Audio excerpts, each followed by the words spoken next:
Hi hello crazy juice YouTube ఛానల్కు స్వాగతం. ఈ వీడియోలు ఏంటి తాడి చెట్లు చూపెడుతుందంటున్నా అనుకుంటున్నారా?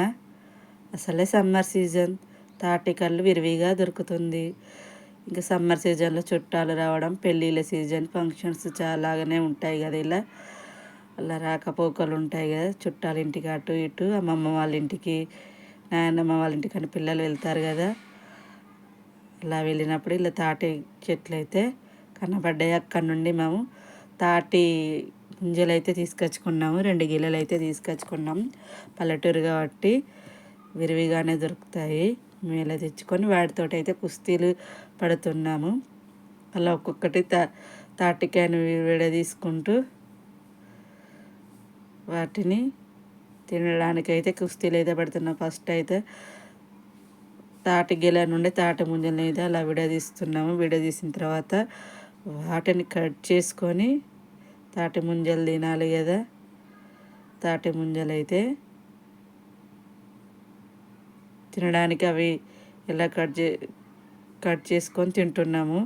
మా జోష్ పాప అయితే వాటిని తింటూ ఏమో ఎంజాయ్ చేస్తుందంటే సూపర్ మమ్మ అంటూ తినుకుంటూ చాలానే తినుకుంటూ ఎంజాయ్ అయితే చేస్తుంది. ఏదైనా ఫ్రూట్ ఆర్గానిక్గా ఉందంటే అది ప్రస్తుత కాలంలో తాటి ముంజలండి. ప్రతి ఫ్రూట్కు కెమికల్ వేసి పండబెడుతున్నారు అనేది ఇది అంటున్నారు, కానీ ఇదైతే ఆర్గానిక్ ఫ్రూట్ అండి. అలా చెట్టు నుండి తెచ్చుకొని ఇలా తినడమే. మా జ్యూస్ పాప కోసం అయితే తాటి ముంజల బండి అయితే చేసాము, అలా వాటితో ఆడుకోవడానికి. ఇలా ఎందుకు పెట్టిందంటే మా జ్యూస్ పాప బౌల్లో పెట్టుకొని తినడం కంటే తాటాకులో పెట్టుకొని తింటే బాగుంటుందని ఇలాగ ఒక్కొక్కటిగా తనకు నచ్చిన విధంగా తాటాకులో ఒక్కొక్క ముంజని తీసుకుంటూ అందులో పేర్చుకుంటూ తింటుంది. వీటి నుండి తాటాకులతోటి ఫ్యాన్ తయారు చేసుకొని ఆడుకోవడం, తాటి కమ్మల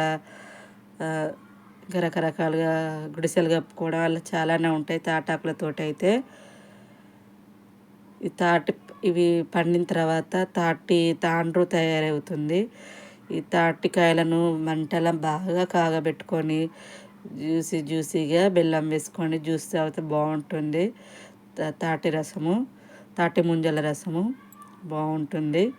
తర్వాత తాండ్రు చేసుకోవచ్చు, తర్వాత తాటి బెల్లం చేసుకోవచ్చు. ఇలా తాటికాయలతో చాలానే చేసుకోవచ్చండి. వీటిని తాటికాయలు బాగా పండిన తర్వాత పొలంలో వేసి నీళ్ళు పోసుకుంటే తాటి డేగలు తయారవుతాయి. మేమైతే గేగులు అంటాము తెలంగాణలో. మీ సైడ్ ఏమంటారో కామెంట్లలో చెప్పండి. మేమైతే సమ్మర్లో బాగానే తిన్నాం తాటి ముంజల్ని విరివిగా. అవి పొట్టు తీసుకొని తింటాం మంచిదా, పొట్టు తీయగా తింటాం మంచిదా, మీరే చెప్పండి. తాటి గేగల నుండి అవి మొలకెత్తి తాటి చెట్లు కూడా తయారవుతాయి. తాటికాయలతో రైల్వే స్టేషన్లో తాండ్రు అయితే బాగానే అమ్ముతారు. సూపర్గా ఉంటుంది. అది కూడా హెల్తీకి చాలా మంచిది. కొన్ని రెసిపీస్ కూడా చేసుకోవచ్చండి. తాటికాయలు బాగా పండిన తర్వాత కొన్ని రెసిపీస్ వరిపిండితో కలిపి ఇలాగా చాలానే రెసిపీస్ చేసుకోవచ్చు. మా జోష్ పాప అయితే దీంతో చాలా బాగా ఆడుకుంటుంది. ఈ వీడియో అయితే మీకు తప్పకుండా నచ్చుతుంది అనుకుంటున్నాను. తాటి ముంజల వీడియో బాగా మా పాప అయితే ఇలా తిండి అందులో వాటర్ తాగుతుంది చూడండి. ఈ వీడియో అయితే మీకు తప్పకుండా నచ్చుతుంది అనుకుంటున్నాను. క్రేజీ జ్యూస్ యూట్యూబ్ ఛానల్ను ఇలాగే సపోర్ట్ చేయండి, లైక్ చేయండి, షేర్ చేయండి, కామెంట్ చేయండి. ఈ వీడియో అయితే మీకు చాలా తప్పకుండా నచ్చుతుంది. మీరు ఇచ్చే లైక్ మాకు మోటివేషన్గా ఉంటుంది. Thank you friends. ధన్యవాదాలు. మరొక వీడియోతో మళ్ళీ కలుద్దాం.